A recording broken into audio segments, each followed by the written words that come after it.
All right, the Heartland Challenge is over, and we are here with Kevin Spangler from Spang's Fab, who we didn't get a first interview with you, a pre-race interview the other night, but it's done, and you almost finished. You were so close. Almost finished. Yeah.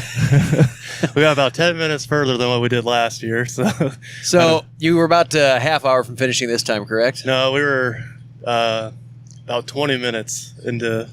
So next year you'll be 10 minutes. Yes. The year after that you finish. Hopefully. So 2020, look out. Yeah.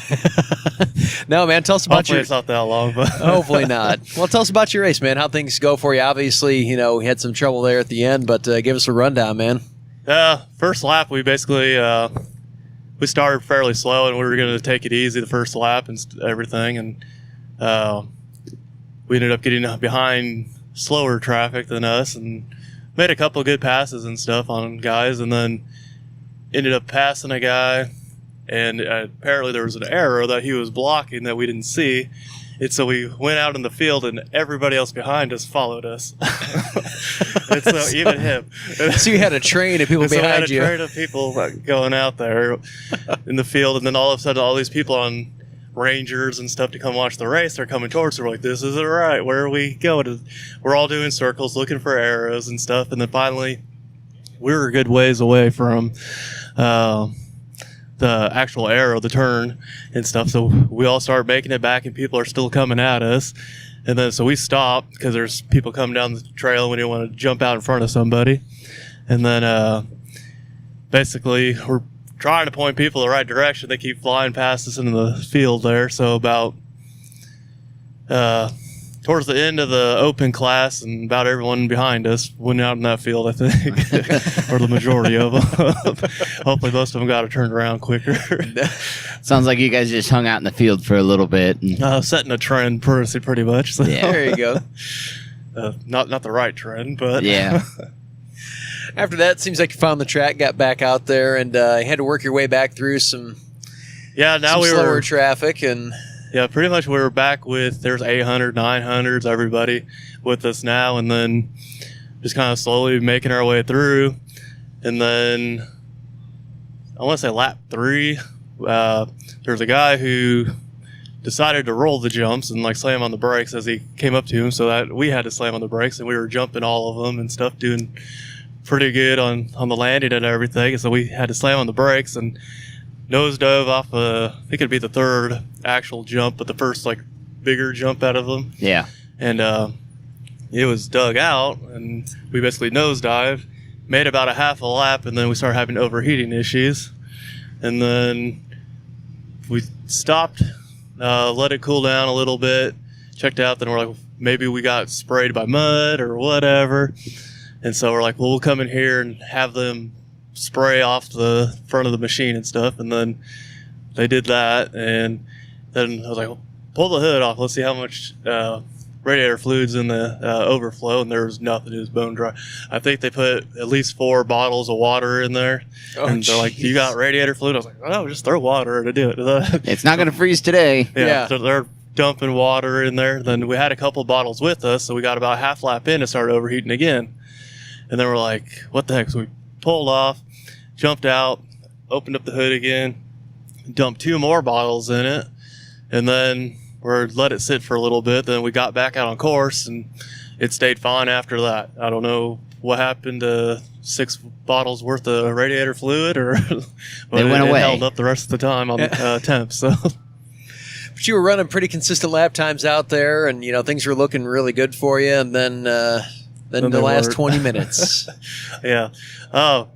We were doing fine and everything.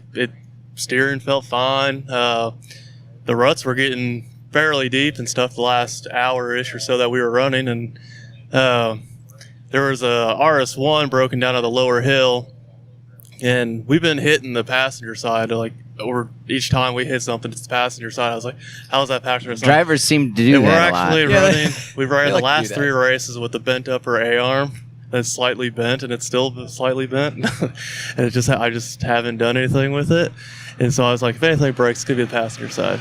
And then assuming that bolt had a hairline fracture in it, and it just kind of slowly went. Then finally, it wasn't a hard hit at all, and then it just hit the groove right, and I went to turn left, and we kept going right, and then I looked out, and their tires facing 90 degrees almost, and we just kind of slid it off into the side. They were like, "This is where it's gonna stay." And that's it. So then, after being there for a couple minutes, the guy showed up on a 4-wheeler. Like, how much time do we got left? He's like, "Oh, you got a half hour by the time the sweeper comes through, and you got about 15 minutes maybe after the 4-hour time for them to come back." And so I was like, I called everybody. And you didn't answer your phone. Yeah. Steve didn't answer his phone. Then finally his wife answered the FaceTime message. She's like, "What is this?" And then it's like, "I need a bolt." And then I think Steve got on or something. And then I ran down here. Probably walked about the time I got to the tent, but I ran as what I could. Yeah. I got a bolt, got it in there. But the last piece of the misalignment spacer on the bottom was too gummed up to let the bolt go through. Oh. And so okay. we would at least finished our last lap. Like, we would just limped it in and nothing special.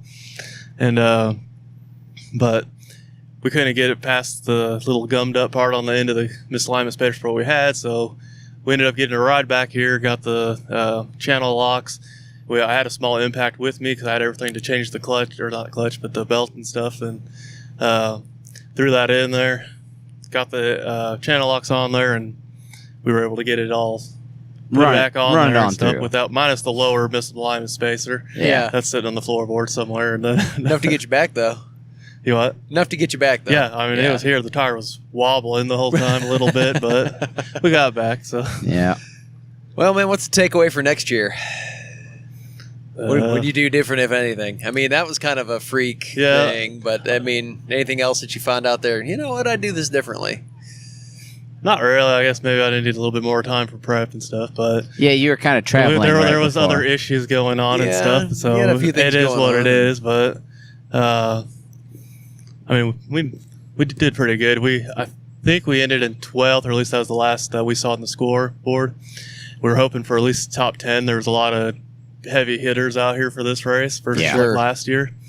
So I was like, man, if we get 10th, that'd be awesome. That'd be awesome. And then I know we were coming up on it and stuff, but we probably, if it didn't break, we might have got 3 more laps in maybe, but 2 for sure, I would say. But Yeah. So, Well, man, you did some great work out there, and it's a bummer that 20 minutes from you and the checkered flag, which really stinks. But we're definitely proud of you. You did an awesome job out there, and I have a feeling you'll be back next year. yeah, we'll be back next year for sure, and then try and get back in the top 10. Yep. Absolutely. If not better. I'm sure you'll be able to do it. So. All right, man. Well, hey, thanks for stopping by and talking with us, and we'll catch up with you later. Yeah, thanks for having me. Yep. Thanks.